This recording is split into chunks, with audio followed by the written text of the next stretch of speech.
दोस्तों, ये कोई आम कहानी नहीं। ये उस राजा की गाथा है जिसने सत्ता को सेवा माना और 7 रानियों को राजगद्दी की शोभा नहीं बल्कि राज्य का स्तंभ बनाया। जहां युद्ध तलवार से नहीं बुद्धि और भावना से लड़ा गया, जहां रानियां श्रृंगार में नहीं रणनीति में रची बसी थी। चित्रगुप्तगढ़ के राजा वीरेंद्र सिंह और उनकी 7 रानियों की ये कहानी आपको उस युग में ले जाएगी जहां सम्मान, समर्पण और संयम राजधर्म का हिस्सा था।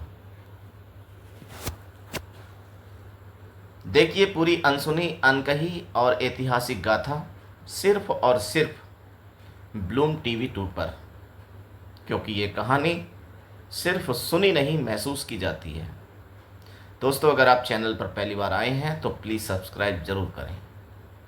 बहुत समय पहले की बात है, जब धरती पर राज्यों की सीमाएं तलवारों से खींचा करती थीं और राजाओं का रुतबा उनके न्याय और पराक्रम से मापा जाता था। ऐसे ही समय में एक राज्य था चित्रगुप्तगढ़, जहां का राजा वीरेंद्र सिंह था, जिसे प्रजा प्रकाश का प्रतिरूप कहा करती थी। राजा वीरेंद्र सिंह का हृदय विशाल था और बुद्धि गहराई लिए हुए। किंतु इस कहानी की सबसे रोचक बात यह है कि राजा की 7 रानियां थीं और प्रत्येक रानी किसी एक अनोखी कला, गुण या विद्या में निष्णात थी। राजा वीरेंद्र सिंह का उद्देश्य कभी केवल शासन करना नहीं था। वह अपने राज्य को एक ऐसी भूमि बनाना चाहता था जहां शक्ति, शांति, कला और न्याय साथ साथ पनपे। उसने जीवन के अलग अलग पहलुओं को समझने के लिए विवाह किए। विवाह किया प्रेम से नहीं बल्कि दृष्टि से, जिनमें पहली रानी अदिति आचार विचार और धर्मशास्त्रों में निपुण थी। दूसरी रानी मीनाक्षी अद्भुत चित्रकार और वास्तुविद थी। तीसरी रानी कनिष्का युद्ध नीति और तलवारबाजी में पारंगत थी। चौथी रानी सुरेखा गणित, खगोल और विज्ञान की ज्ञाता थी। पांचवी रानी चित्रलेखा संगीत और नृत्य की देवी थी। छठी रानी प्रमिला औषधि और चिकित्सा की विशेषज्ञ थी। सातवीं रानी गौरी, जो केवल एक किसान की बेटी थी किंतु सेवा, करुणा और श्रम की मूर्ति थी। राजा वीरेंद्र सिंह ने 7 रानियों को महल में केवल सौंदर्य या श्रृंगार के लिए नहीं रखा, बल्कि राज्य के 7 विभाग उनके नेतृत्व में चलाए। ये भारत भूमि का पहला उदाहरण था जब रानियां केवल पर्दे में नहीं बल्कि सत्ता में भी बराबरी से थीं। राज्य की समृद्धि देखकर पड़ोसी राजाओं की आंखों में ईर्ष्या भर आई। वे देखकर जलते थे। एक दिन 3 राज्य दुर्गापुरी, कमलपुर और नागसेनगढ़ ने मिलकर चित्रगुप्तगढ़ पर चढ़ाई की घोषणा कर दी। यह पहली बार था जब किसी राज्य को उसके सांस्कृतिक विकास के कारण निशाना बनाया जा रहा था। राजा वीरेंद्र सिंह को युद्ध का आमंत्रण मिला, लेकिन उन्होंने कहा, हम तलवार से पहले विचार और रक्त से पहले संवाद चुनते हैं।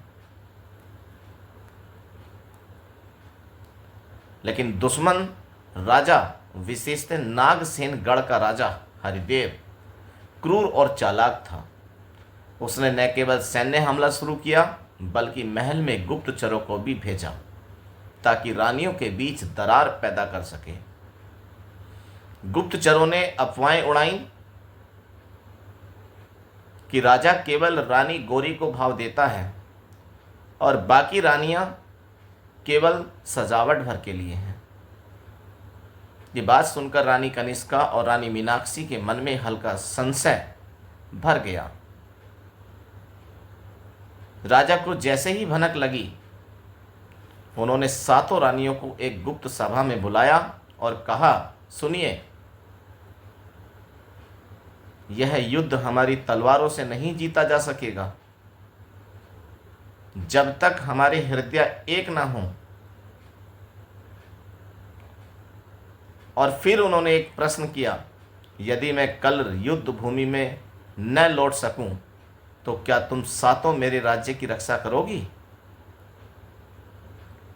उस रात चित्रगुप्तगढ़ के इतिहास में एक नया अध्याय जुड़ गया। सातों रानियों ने एक स्वर में कहा, राज्य केवल राजा का नहीं, यह हमारा भी है। हम इसे किसी के हाथ नहीं जाने देंगे। अगली सुबह रानी कनिष्का युद्ध भूमि में सेनापति बनी। रानी प्रमिला ने सेना में औषधि वितरण और चिकित्सा शिविर स्थापित किए। रानी सुरेखा ने ज्योतिष और गणना से दुश्मन की चालें पहचानी। रानी मीनाक्षी ने युद्ध सामग्री और किले की मरम्मत करवाई।